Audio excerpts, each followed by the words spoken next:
ST math মাস্টারি BD. প্রিয় শিক্ষার্থী, আসসালামু আলাইকুম। আমি হাসান তারিক তোমাদের জন্য আরো একটি ভিডিও সেশন নিয়ে এসেছি। আচ্ছা, আজকে আমরা আলোচনা করব ত্রিভুজ। তো তোমাদের ত্রিভুজ সম্পর্কে ধারণা নেওয়ার জন্য চাকরি পরীক্ষায় যে বিষয়গুলো আসে সে বিষয়গুলো আমরা দেখি। ত্রিভুজ সম্পর্কিত অনেক উপপাদ্য রয়েছে, আমরা সেগুলো জানবো। প্লাস ত্রিভুজের প্রথমে বৈশিষ্ট্য জানবো। ত্রিভুজ হচ্ছে এরকম তিনটি বাহু দিয়ে তৈরি হবে ত্রিভুজ।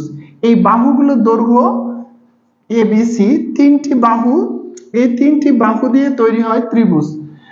এবং ত্রিভুজের উপাদান রয়েছে ছয়টি, তিনটি বাহু এবং তিনটি কোণ। ত্রিভুজের এই তিনটি কোণের যোগফল A plus B plus C সমান 180 ডিগ্রি বা 2 গুণ 90 ডিগ্রি অথবা পাই রেডিয়ান অথবা 2 সমকোণ। তাহলে ত্রিভুজ কাকে বলে? তিনটি বাহু দ্বারা আবদ্ধ ক্ষেত্রকে ত্রিভুজ বলে, বা তিনটি কোণ বিশিষ্ট ক্ষেত্রকে ত্রিভুজ বলে। ত্রিভুজের উপাদান হলো ছয়টি। ত্রিভুজের উপাদান কয়টি? এগুলো পরীক্ষাতে তোমাদের আসবে। ত্রিভুজের উপাদান ছয়টি। কি কি? তিনটি বাহু রয়েছে, তিনটি বাহু এবং তিনটি কোণ রয়েছে, তিনটি বাহু এবং তিনটি কোণ। এই ত্রিভুজের ছয়টি যে উপাদান রয়েছে তার মধ্যে তিনটি বাহু এবং তিনটি কোণ। এই তিনটি কোণের যোগফল হবে 180 ডিগ্রি বা 2 সমকোণ অথবা পাই রেডিয়ান থাকতে পারে বা 2 সমকোণ থাকতে পারে। রেডিয়ান কি? ডিগ্রি এবং রেডিয়ান হচ্ছে কোণ মাপার দুটি একক। তোমাদের মনে রাখতে হবে, ডিগ্রি দিয়েও কোণ মাপা যায়, রেডিয়ান দিয়েও কোণ মাপা যায়, অর্থাৎ বৃত্তীয়মূলক এবং ষাটমূলক পদ্ধতি, দুইটা পদ্ধতি। তো আমরা আজকে আলোচনা করব ত্রিভুজ। যে ত্রিভুজের তিনটি বাহুর যোগফল, ত্রিভুজের তিনটি কোণের যোগফল 180 ডিগ্রি বা 2 সমকোণ, এটা মনে রাখতে হবে। আচ্ছা, এখানে ত্রিভুজের যে বৈশিষ্ট্যটা মনে রাখতে হবে তা হচ্ছে ত্রিভুজের যে কোনো দুইটি বাহুর যোগফল, অর্থাৎ যে কোনো দুইটি AB প্লাস AC তার থেকে বড়, তার AB প্লাস AC, AB আর AC যোগ করলে যে দৈর্ঘ্যটা পাবো তা BC থেকে বড় হইতে হবে। AB এবং AC থেকে যোগ করলে যে দৈর্ঘ্যটা পাবো তা BC থেকে বড় হইতে হবে, অর্থাৎ AB plus AC greater than BC, BC থেকে বড় হইতে হবে। মানে ত্রিভুজের যে কোনো দুটি বাহুর যোগফল তৃতীয় বাহু থেকে বৃহত্তর হতে হবে। যদি কোনো ত্রিভুজের AB প্লাস AC সমান BC হয়ে যায়, AB আর AC যোগ করলে BC বাহুর দৈর্ঘ্য সমান হয়ে যায়, তাহলে সেটি আর ত্রিভুজ তৈরি হবে না, তিনটি বিন্দু দিয়ে একটা সরলরেখা তৈরি হবে।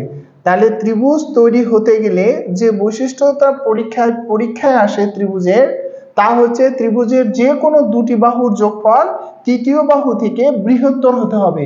ত্রিভুজের যে কোনো দুটি বাহুর যোগফল তৃতীয় বাহু থেকে বৃহত্তর হতে হবে। ত্রিভুজের যে কোনো দুটি বাহুর যোগফল তৃতীয় বাহু থেকে বৃহত্তর হতে হবে। এটা হলো ত্রিভুজের বাহুর বৈশিষ্ট্য, যার মাধ্যমে একটা ত্রিভুজ তৈরি হওয়ার যোগ্যতা আর কি। ত্রিভুজের যে কোনো দুটি বাহুর যোগফল তৃতীয় বাহু থেকে বৃহত্তর হতে হবে, এটা মনে রাখতে হবে। প্লাস আমি যদি একটা বাহুকে বর্ধিত করে দেই, ত্রিভুজের একটা বাহুকে বর্ধিত করে দিলে যে বহিস্থ কোণ উৎপন্ন হবে, একটা বাহুকে বর্ধিত করলে যে বহিস্থ কোণ উৎপন্ন হবে তা বিপরীত অন্তঃস্থ কোণের সমষ্টির সমান। অর্থাৎ ত্রিভুজের এই বাহুটা বর্ধিত করলাম D পর্যন্ত, যে কোণ উৎপন্ন হবে X এবং Y, এই দুটা কোণের যোগফল হবে তৃতীয় বাহুর সমান। ত্রিভুজের যে কোনো একটা বাহুকে বর্ধিত করলে এটাকে বলা হয় ত্রিভুজের বহিস্থ কোণ। এই ত্রিভুজের যে বহিস্থ কোণটা উৎপন্ন হবে তা বিপরীত দুইটি কোণের সমষ্টির সমান। অর্থাৎ ত্রিভুজের বহিস্থ কোণ সমান বিপরীত দুটি অন্তঃস্থ কোণের সমষ্টির সমান। ত্রিভুজের বহিস্থ কোণ সমান বিপরীত দুটি অন্তঃস্থ কোণের সমষ্টির সমান। এখন তোমাদের প্রশ্ন দেওয়া থাকতে পারে, বহিস্থ কোণ 120 ডিগ্রি, X কোণের মান দেওয়া হচ্ছে 30 ডিগ্রি, তাহলে Y কোণের মান কত বা এই কোণের মান কত? অথবা কোনো কিছুই দেওয়া থাকবে না, C কোণের মান কত? এই ধরনের গাণিতিক সমস্যা করার জন্য তোমাকে এই দুটি কোণের যোগফল এই 30 + y = 120 ডিগ্রি হবে। এভাবে সমীকরণ তৈরি করতে হবে। তাহলে বহিস্থ কোণ সমান বিপরীত অন্তঃস্থ দুটি কোণের সমষ্টি সমান। তাহলে y সমান 120 - 30 সমান 190 ডিগ্রি হবে। তো শুধু 90 ডিগ্রি হবে, 90 ডিগ্রি হবে।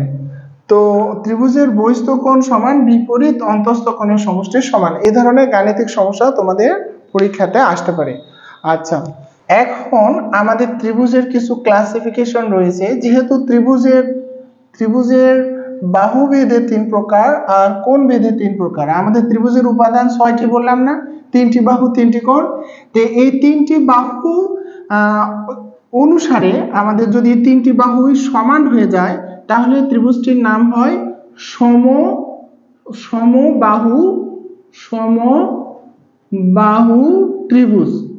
সমবাহু ত্রিভুজ, ত্রিভুজটির নাম হয় সমবাহু ত্রিভুজ। এর বৈশিষ্ট্য হলো 3টা বাহুর দৈর্ঘ্যই সমান, মানে AB বাহু সমান BC বাহু সমান CA বাহু, 3টা বাহুর দৈর্ঘ্য সমান। আর এর যেহেতু 3টা বাহুর দৈর্ঘ্য সমান সেহেতু কোণগুলো সমান। অর্থাৎ ত্রিভুজের আমরা বললাম যে 3টি কোণের যোগফল অর্থাৎ কোণ A + কোণ B + কোণ C = 180। ক্যাপিটাল লেটারে লিখে কোণ বুঝতে হবে। আর এর নামকরণের একটা কৌশল রয়েছে। শীর্ষবিন্দু A হলে বিপরীত বাহু A, B হলে B আর C হলে C।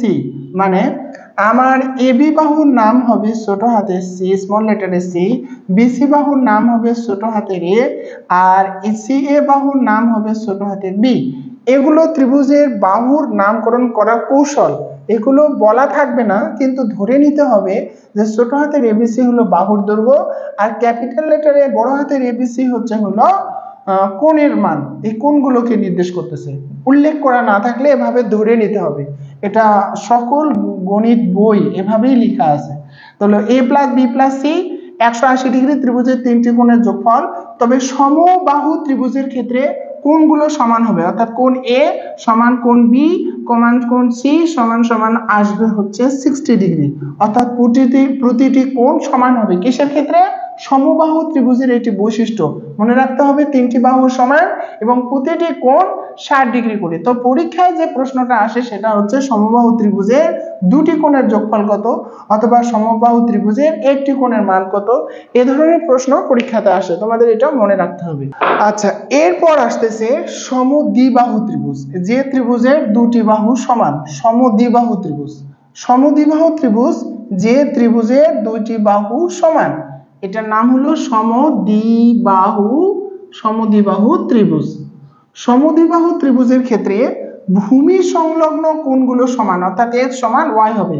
ভূমি হচ্ছে কোণ x সমান কোণ y হবে।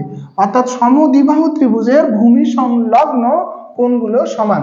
সমদ্বিবাহু ত্রিভুজের ভূমি সংলগ্ন কোণগুলো সমান। সমদ্বিবাহু ত্রিভুজের ভূমি সংলগ্ন কোণগুলো সমান। সমদ্বিবাহু ত্রিভুজের ভূমি সংলগ্ন কোণগুলো সমান। মনে রাখতে হবে সমদ্বিবাহু ত্রিভুজের ভূমি সংলগ্ন একটি কোণ যদি 60 ডিগ্রি হয় তাহলে অপর কোণও হবে 60 ডিগ্রি। এটা মনে রাখতে হবে। এখন প্রশ্ন আসে সমদ্বিবাহু ত্রিভুজের ভূমি সংলগ্ন একটি কোণ 50 ডিগ্রি হলে ত্রিভুজের অপর কোণগুলো নির্ণয় করো। তাহলে যেহেতু একটা 50 ডিগ্রি তাহলে অপর কোণটাও 50 ডিগ্রি হবে। আর অবশিষ্ট তৃতীয় কোণটা হবে 180 থেকে 180। কেন?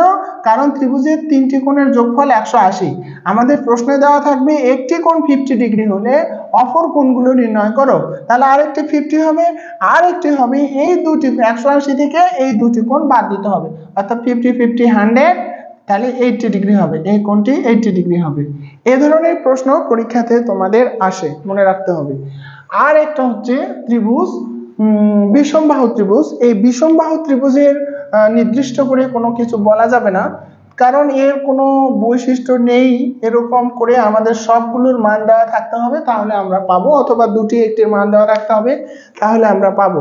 তাহলে বিষমবাহু ত্রিভুজের ক্ষেত্রে এই ত্রিভুজ ABC এর বিষমবাহু ত্রিভুজের ক্ষেত্রে একটা সম্পর্ক রয়েছে, কিন্তু সেটা তোমরা তোমাদের ক্লাস 9-10 এর মধ্যে নেই, ইন্টারমিডিয়েটের জিনিস দিতে নাও পারে। এ ভাগ সাইন এ, এটা ত্রিভুজের বাহুর সাথে কোণের সম্পর্ক। বি ভাগ সাইন বি সমান সি ভাগ সাইন সি সমান 2r। 2r হলো এই ত্রিভুজের পরিব্যাসার্ধ ব্যাস 2r, আর হলো ব্যাসার্ধ, 2r হলো ব্যাস।